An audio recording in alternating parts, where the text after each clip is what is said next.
everyone, and welcome to yet another episode of the Tourpreneur podcast. I am Mitch Bach, and as always, the Tourpreneur community is here to talk what we love to talk about more than anything, the experiences industry, tours, activities, attractions, you name it. And today, we are not talking to a creator of these experiences, we're talking to a marketer, a man who has been in this industry for a long, long time, Joe Martin of Uplevel Tourism. I'm excited to bring him into the Tourpreneur podcast and community today to talk about something that I don't think a lot of operators understand fully, which is how to reach and connect with corporate clientele. So that's our topic today. And Joe Martin, welcome to Tourpreneur. Oh, Mitch, so lovely to be here. Long-time listener, first time caller. Thank you for having me. Joe, if you had to go anywhere in the world for your next experience, where would it be? Take me somewhere. Helsinki. I've been real focused on Finland and Denmark. I want to know what the happiest countries in the world feel like. I'm gonna go check those out. Oh, I just thought it was because you were from Chicago and you wanted to go somewhere even colder to make Chicago feel warmer by comparison. Joe, talk to me a little bit about your background as a marketer in the experiences industry. 20 years in marketing and websites as a whole. Started as a web developer, so self-taught myself HTML, CSS, JavaScript, PHP.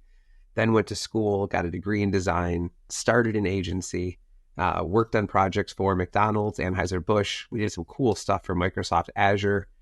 Ended up selling that agency and taking a gamble that instead of building a bunch of different websites for different people, what if we just built one incredible website for one specific industry and then used all the conversion rate optimization data to help more people like that?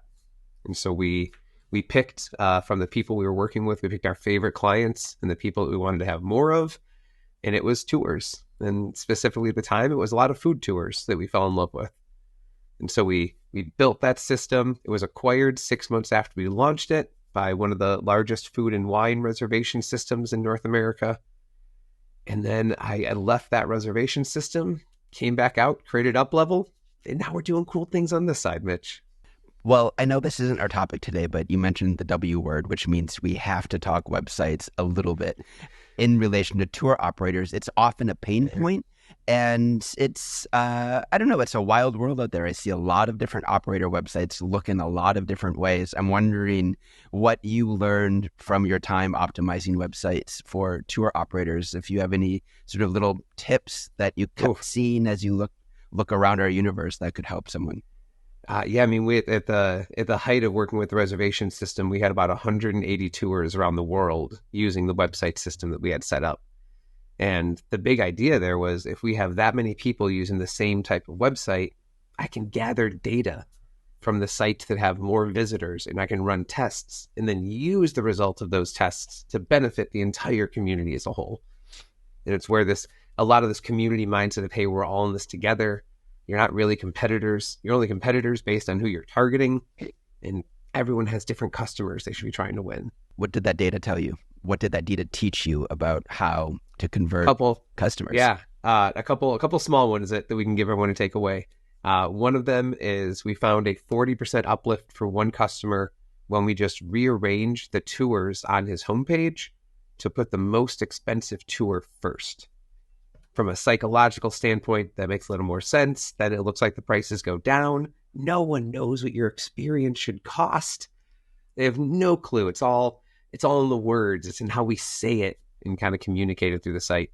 The other big one that we found that I absolutely loved was we tested the button on the site to see, should that button say buy tickets or book now?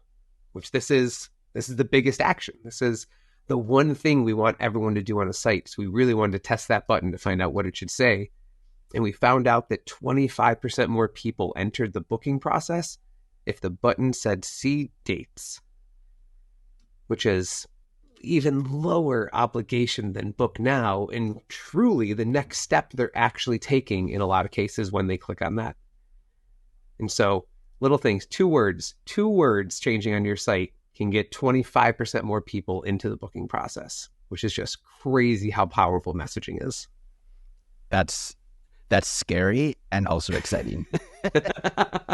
It's scary that you're working on all of your plugins, your design, your logo, you're paying all this money for photography, and you realize that actually some of these biggest bumps happen with the smallest things. But I love that really the message is test, test, test, test. Don't just follow the orthodoxy. Don't just copy your competitor. Test this stuff out. Try some different angles and see what sticks or see what converts best. 1,000%. And I think in the future, any companies that are working with independent agencies should look to switch to working with companies that focus more in their niche. Before, I think it was okay if you were kind of just one of their client type. But now, all the information we have from analytics and CRO data and heat map data and A/B tests, you want to find someone that's a specialist in that industry because the application of that data is important now more than ever. That's interesting. You're right that in some ways, the benefits of an agency is that they learn by having many different clients, and their superpower becomes their zoomed out data-driven perspective on kind of shape of the industry. But I don't want to pay you. I don't want to pay you to learn my industry. I want you to know my industry. Come in. Yeah. Again, I'm not a marketing agency, but it strikes me as one of the mistakes that I see in the tourpreneur community is I look at a lot of websites. I mean, my superpower is all I do all day long is talk to tour operators and look into their businesses and see what's going on. And a lot of them are websites that were made by somebody that's really good, a great designer, local. They know them. They were highly recommended, but the website that they made was not a conversion. It's not a conversion factory. It's a nice website, but it's not doing what a tour business website needs to do, which is sell tours. And we give marketing companies, marketing agencies way more power than we realize we're giving them. That again, two words was a 25% more people going into the booking process. And this is where we've narrowed it down more and more that we have to start with the messaging. It has to start with what you're trying to say, and then you can do the rest of the stuff around that. Yeah, I agree. I think in some ways, the point you made about price anchoring, listen, not to discredit you, but it's very well known. These types of pricing strategies are gospel in retail commerce in hundreds of years. Yeah. Nothing new. And you see it all the time. You go into a store that sells purses, and you can see what they're doing if you look at it through that pricing lens. It happens everywhere. And taking some of those commerce and then also e-commerce principles and applying them to our businesses seems pretty common sense. But it's funny. I don't know why we're this sort of strange little stepsister in the world of commerce, but often I see tour operators and just people in the experiences business not quite learning those lessons that it seems every other industry is sort of taught by this point. It's some of that we're different mentality that a lot of people have. We have that about our businesses. Ours is different. Well, we would market it like you do it, but ours is different. We would do it that way, but this is different. And so many times it's not. And the big thing we find is pushing some of these tour companies to look at the problem they're solving for someone.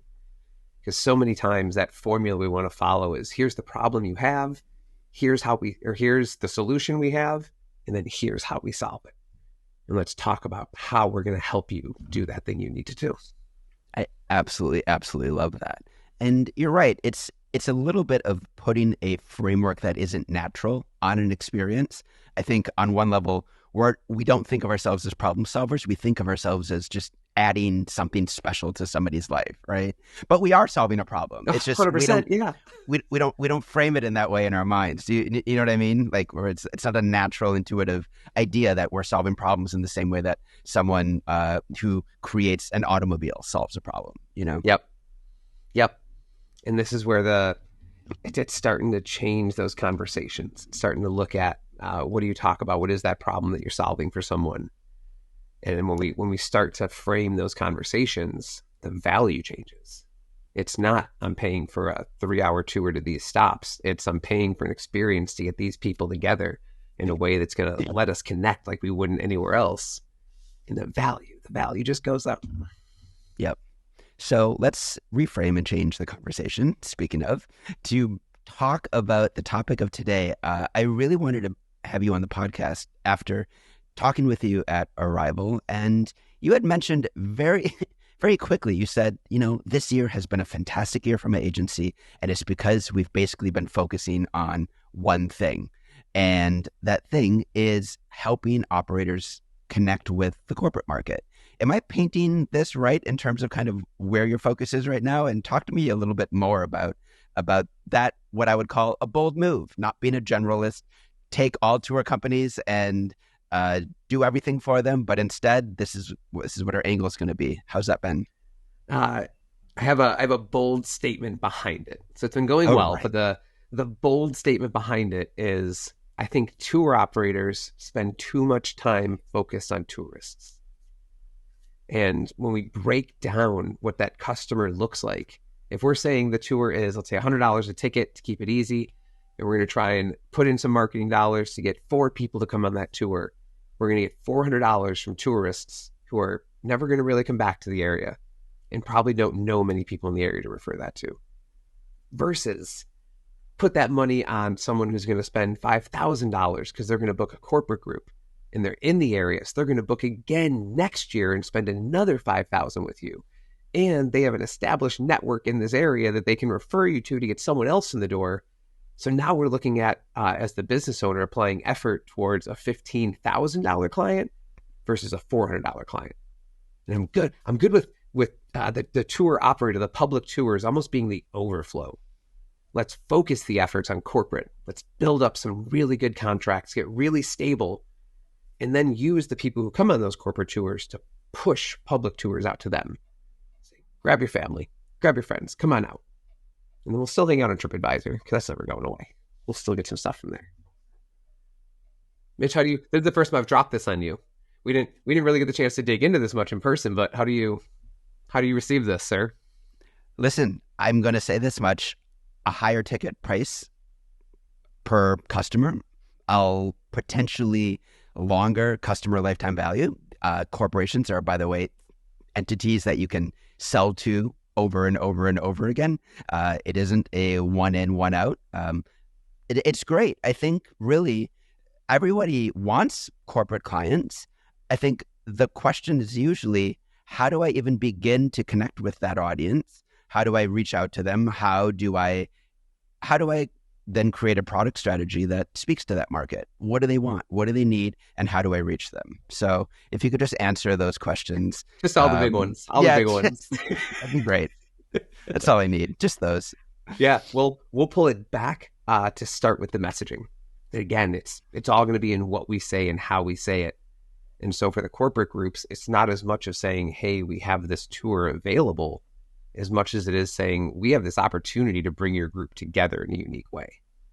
And so it's changing. So the first step for any tour is writing a corporate group tour page. And this comes from the shift in websites over the years. So websites used to be a digital store. It's how they evolved. It went from here's our physical store, here's our online store. And so for a long time, between 2000, early 2010s, we built stores. Come on in, check out our store, shop around, take all the time you need inside of our website. But what we're seeing now is that the highest converting websites act more like a digital salesperson than they do a digital store. So that page, it's armed with a message.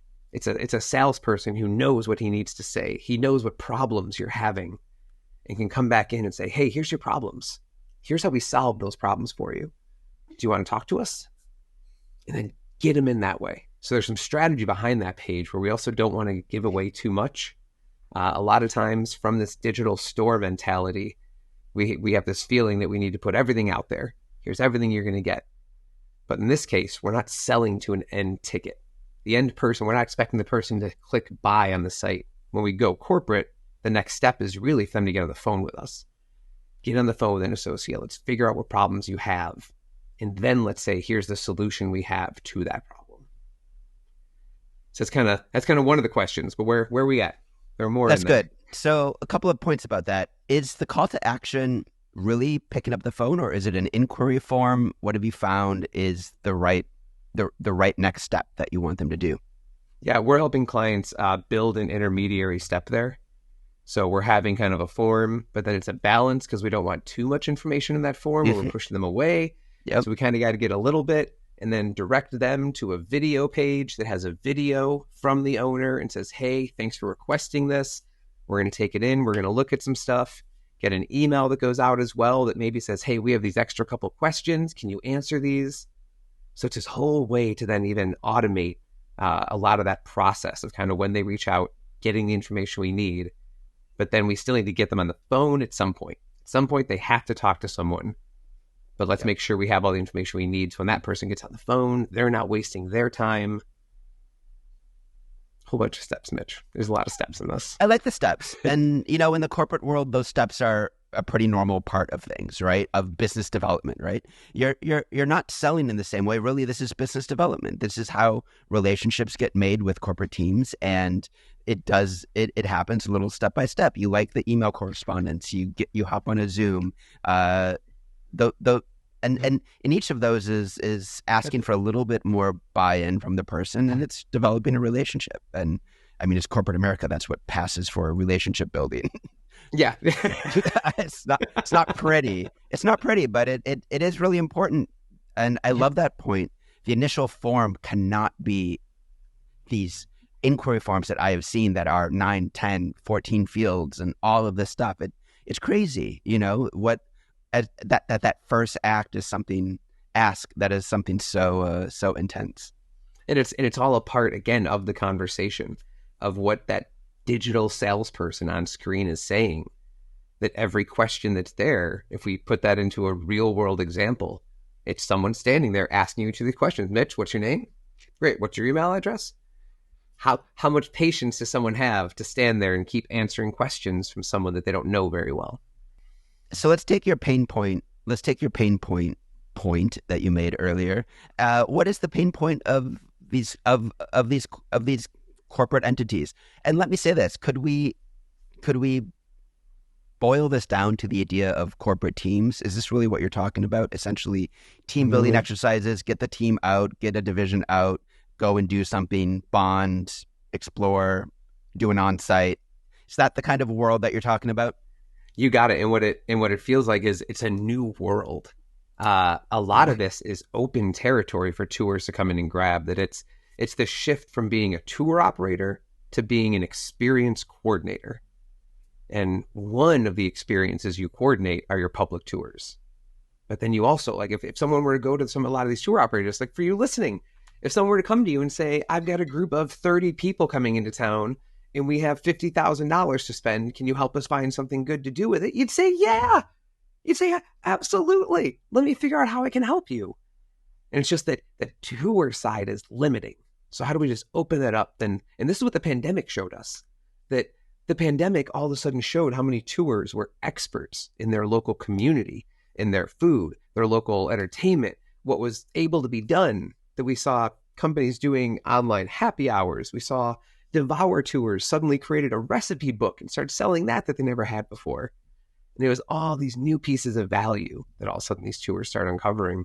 And corporate just feels like one of those best opportunities. Yeah. So what's the pain point that you're solving for this team? Well, pain point one, the manager of this team has a budget that they have to spend on something. Oh, damn, they have to spend this money. We laugh, but that's a pain point. They've got to figure out what the heck they're doing. And those budgets usually dwindle or disappear if they're not used. And so it's in their service to find a one-stop shop to sell them. B, they need a team that knows each other, that loves each other, that bonds together. And especially in this ridiculous world of remote work, that team bonding, especially when it's in person, but let's not discount virtual, is so important. It's such a value add for that customer. But you're right that it's just no longer simply a tour. And I remember, really early in the pandemic, Museum Hack, the tour company, pivoted before everybody else did. They registered teambuilding.com and they completely refashioned their entire business. That was an early adoption that has been phenomenal for them, but they saw it very quickly that companies are going to struggle to figure out what to do together to stay a company. And they pivoted to virtual team building and got one heck of a set of domain names, and they've been killing it ever since.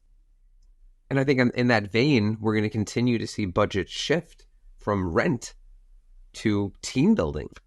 Yeah. We're going towards more distributed remote workforces.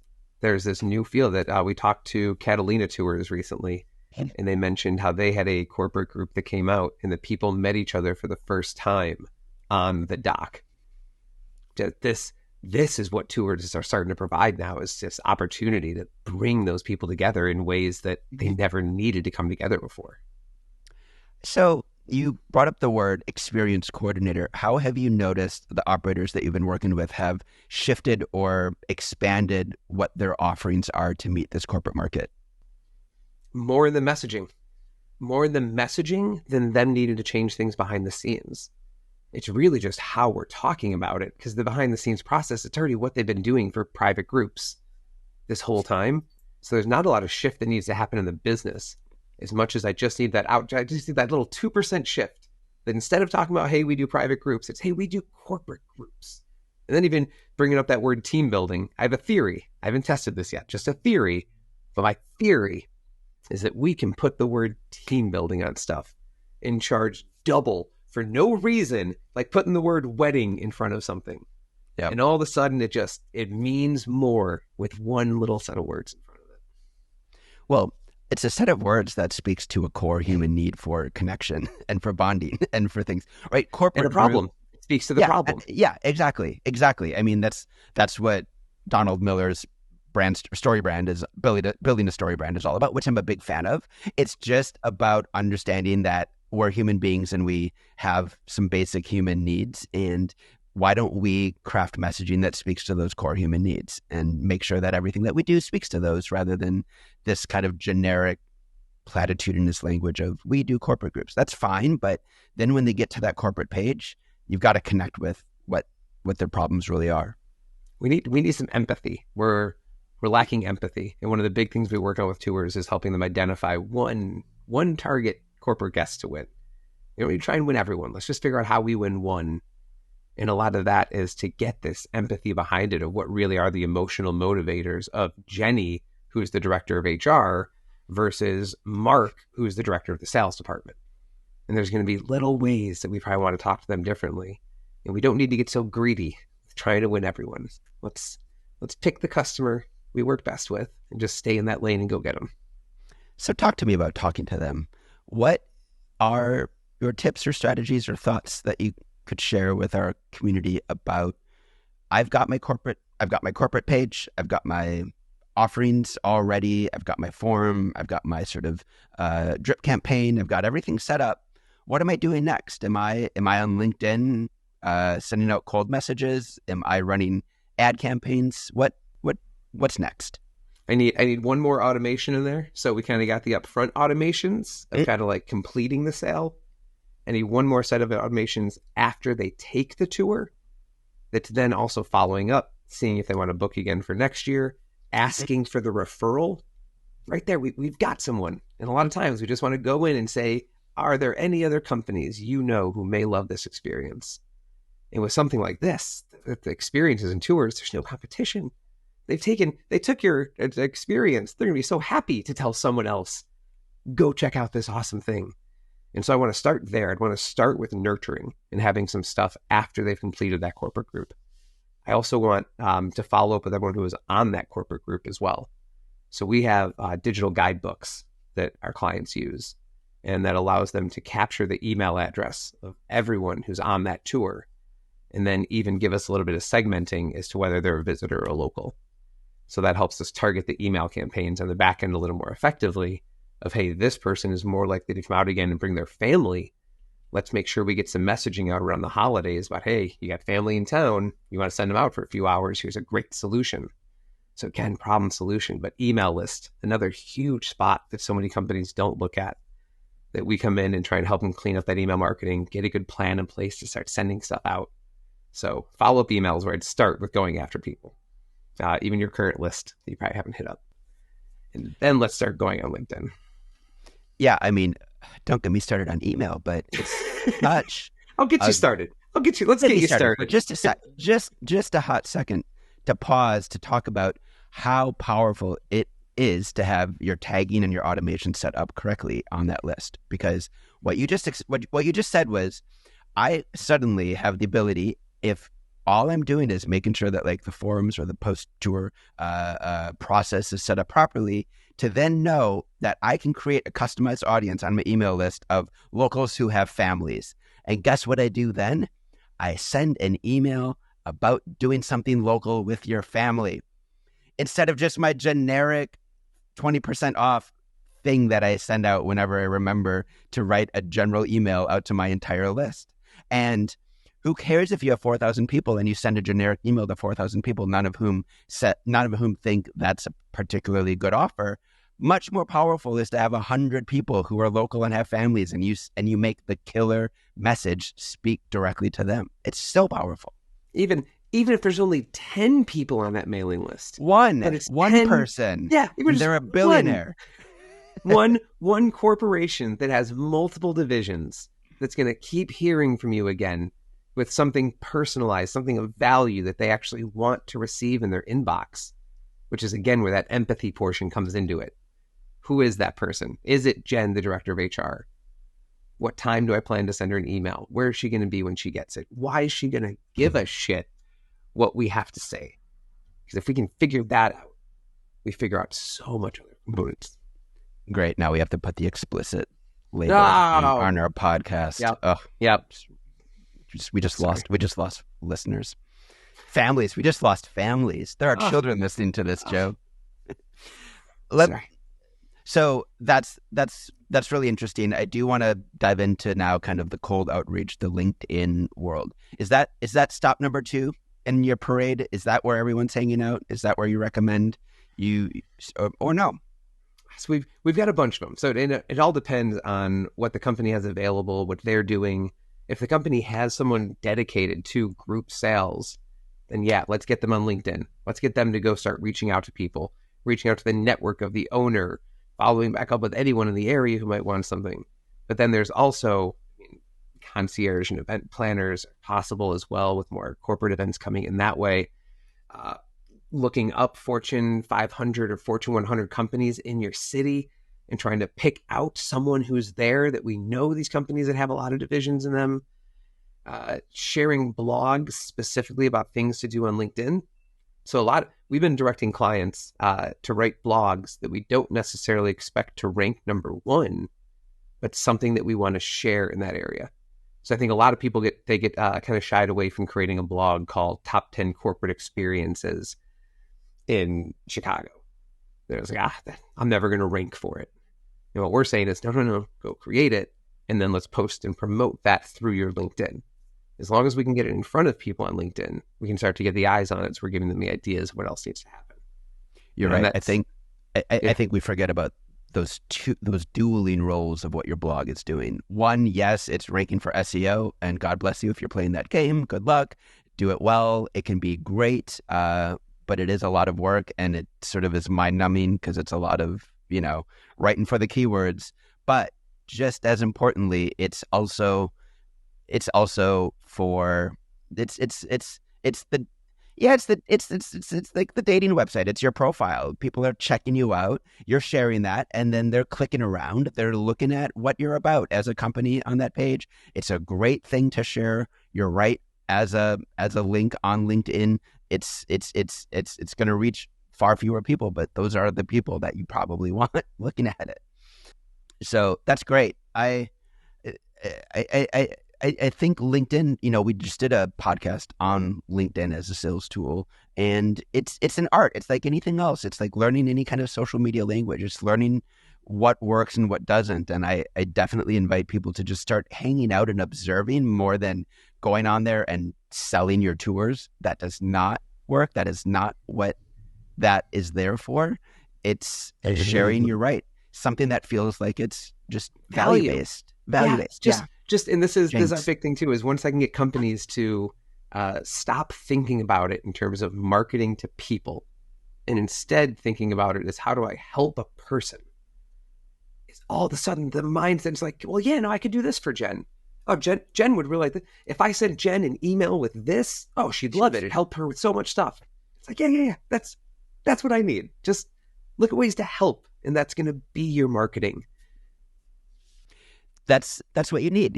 We talk a lot about personas in marketing. You need your Jen.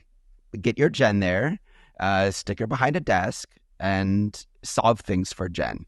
What does Jen in this walk around company? that scene in your mind? Yeah.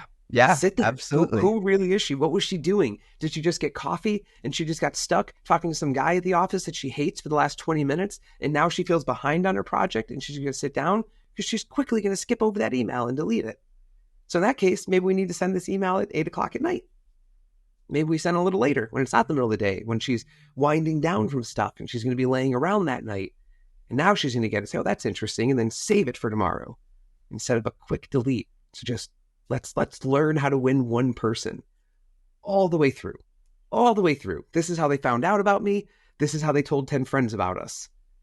And then we can worry about building on and winning more people. But so many of the companies we've worked with, they don't have it all figured out for one person yet. So there's these holes, and that's just what's causing so much stress in the business.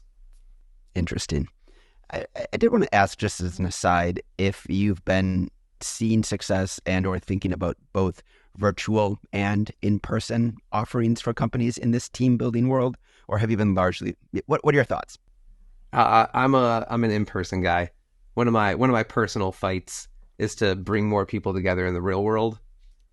And so I'm burnt out on virtual. I like to think other people are probably burnt out on virtual. So I like the idea of being the real world solution more than diverting the offering or two right now. I like that. I like the idea that that's almost part of your pitch or the story that you're actually selling to people. I wanted to shift towards that kind of other side of corporate work, the what sometimes gets referred to as the MICE industry: meetings, incentives, conferences, events, or exhibits, or whatever you think the E stands for. Is that also a world that I've heard many things for the E? Is that also part of what you're looking at when you're targeting the corporate market? Not as much. Looking to work within the tour company's capabilities of just what do they actually have available. So if they're not already doing stuff like that, I don't want to push them to start doing new offerings. Let's just figure out, again, like changing the messaging above what you're already doing for private groups. So let's get that corporate tour page created first. Then let's figure out some of the automations behind the scene to make sure it's easy for you. And so it's kind of those two steps. Once we get it figured out for one person, then we can go back and say, all right, now do we want to add another product? Now do we want to add on another way for people to buy more from us? I like that. So for you, this is really just a pivot in language and messaging and sales and marketing from your private tour offerings to speak more coherently to a corporate customer. I like the way you said that, Mitch. I like the way you said that. Yes. Luckily, that is it. Luckily, we recorded it because I could never repeat that again. When I'm sort of looking at my local, I guess, landscape, let's call it corporate landscape, how do I know who to target? Like, companies, are all companies basically the same? Is a airline and a, I don't know, I can't even name companies. I don't even know. Airlines, textile mills. Are there certain corporations that maybe are more apt to this? Software companies, tech companies that sort of have this general sense that their corporate culture is a big selling point in a hot employment market. I'm wondering if there's any strategy around that. I think more companies are trending towards some of that notice that taking care of your people really is the best strategy. We're gonna continue to see that play out, I think. But really, it's still about the tour company's capabilities. So I'll start again that their probably best bet is past guests, email list. That's who we immediately have access to. Let's see how many we can get from there. Let's start going on LinkedIn, targeting a few people there. And then once we get that target customer as well, that one target guest, that Jen, who's, what do we get, like 40, 46 years old. Maybe she's on her second marriage. She had leftover Chinese food for dinner last night because she got home late. Like then it's looking at where are more of her. So not necessarily the company. And this is what we see. A lot of times we talk about B2B marketing and no one's standing outside of a company, John Cusack style, holding up their boombox, shouting their message. Like it's a person. There's someone inside that company that needs to be our first domino that falls. Is it Stephanie, the administrative assistant, who's responsible for doing stuff? Is it the director of sales? Is it the director of HR? So I'd rather have the tour start to look at, well, who do I know? What position do I know to build that one target customer around? And then go find that person at more companies. And that can be searching for a title on LinkedIn, not as much of the company. Stay on that person. It just dawned on me, you might know people who work at companies in your friend group. That as well, yeah. And once you put this out there, and it's such a unique thing, like what everyone listening to this has to offer is so incredibly unique in this world that these companies want it. They want cool things to do with their people. Yeah. This is my intuition in thinking about this landscape as well, that you've got to dial back on the idea that your tour is this kind of passive, informative thing and create something that feels more interactive, that connects not only you with that audience, but allows that audience a chance to connect with each other, to bond. I'll give you an example. Ben Gollum, the New York tour operator who runs A Man and His Sandwich, he's a sandwich food tour operator, and he got into team building and he realized that, yeah, eating sandwiches is really fun and they love it. And it's a great team building activity. It's great with corporate groups, but he refashioned his experience to answer a question. And at the beginning of the experience, he poses the question, is the hot dog a sandwich? And he makes the whole experience basically a debate. And everybody gets their emotions roiling, and he has activities around how to make that happen, like why it is, why it isn't, and everybody gets really involved. In the meantime, they're eating like 4 different things. They're debating the sandwichness of these things. And at the end, like they've created a memory together, right? They're not just passive tourists listening to a guide talk about wherever you are. What I love about that, there's sometimes on Saturday mornings for fun, since I don't get cartoons anymore, I watch talks from professors at universities. Watched one from a university of Chicago. I'm going to go out on a limb. Are you single? I am. Yes, thank you. Back to your Friday night pouring wine, listening to a University of Chicago lecture. Yep. One of the big things. So it was a fascinating lecture about creative writing. I absolutely loved it. And one of the things he talked about was how a lot of times people create and we write with this idea of here's what's in my head and I need to get this out of my head. And so they try and pull it out and say, here it is. They write a book saying, here's all the thoughts in my head. They create a tour saying, here's all the thoughts in my head. But so many times what we want to do is it's not necessarily about what's in our head and getting it out, but it's more about changing what's happening between 2 other people's heads. How do I get the people on the tour? How do I get their minds to connect between each other more than just here's what's inside of mine? And that has stuck with me so much, of just that little mindset shift of, no, I need to change Mitch's mind. It's not just giving you a tour of what's up here. Yeah, I've always, I teach tour guiding a lot, and I've always painted it as, I call it the connection triangle. You've got the guide, you've got the group, and you've got the place. And there should be arrows going between everything, right? It shouldn't be just everybody pointing an arrow towards the guide. There's interactivity between the guide and the person and the group. There's interactivity between the group and each other. And then there's an interactivity between the group and the place that we're at. And if any of those arrows aren't connecting, then you don't actually have a full, rich, memorable, meaningful experience. I would put that chart right in the middle of what we were talking about before, of just that one person through the whole experience, and then look between those. How does that one person connect with the guide, with other people, with a place? Like, get it back to make it something so special for one person that other people are going to love it too. Treat Jen like she deserves. Right? That's what someone was just talking to me recently about taking a flight and how there was like a elite premier member on the flight. And that for that one person who was this super special guy, they announced his name over the PA and thanked him for being a part of it. And I was like, this is the reward for spending so much money. I get recognized as a human. This is holy crap. Yeah, great. Thanks. Thank you for, just recognizing me. That's all I needed. I have an even worse example. My husband just reached diamond medallion status or whatever on Delta, and we just took a flight a few days ago, and we sat down, and a woman comes up, looks at her phone, and goes, "Mr. Richards, thank you for achieving diamond medallion status." And he goes, "Okay, thank you." And then the flight attendant goes, "I have to say it." Oh, good. She shot it down then. Great. I feel even more special.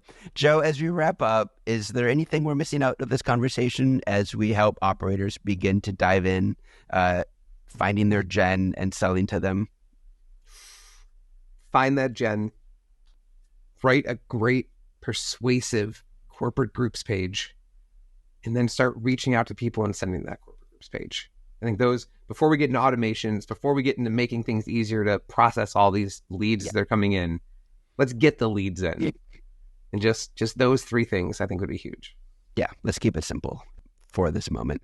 We've brought up persuasive copywriting a lot, and I'm wondering if there's any resources or books or videos or anything that pops into your head that's inspired you over the years. I know I'm putting you on the spot here, but just wondering if anything was influential for you.